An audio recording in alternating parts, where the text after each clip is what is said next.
Samarqand viloyati Oqdaryo tumani Mikrokredit bank tomonidan Pichoqchi mahallasida joylashgan 255-256 konturda monitoring jarayoni.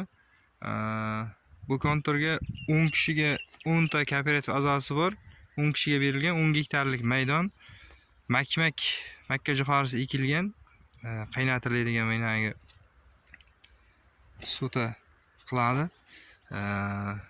Buni maydoniga keladigan bo'lsak 10 gektar, burchagi mana ikkita bitta uy, mana bu tomoni og'il, bu tomoni narigi uyga borib qadaladi.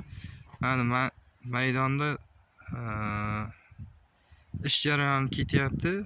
Kiltuvasta ishlari qilingan, chopiqdan o'tgan mana holati. Bu yog'i bu daraxt burchagi, bu yog'i mana moshingacha aylanasi. Mana holati yaxshi. Hozirda ishlov berilyapti. Mana holati yaxshi.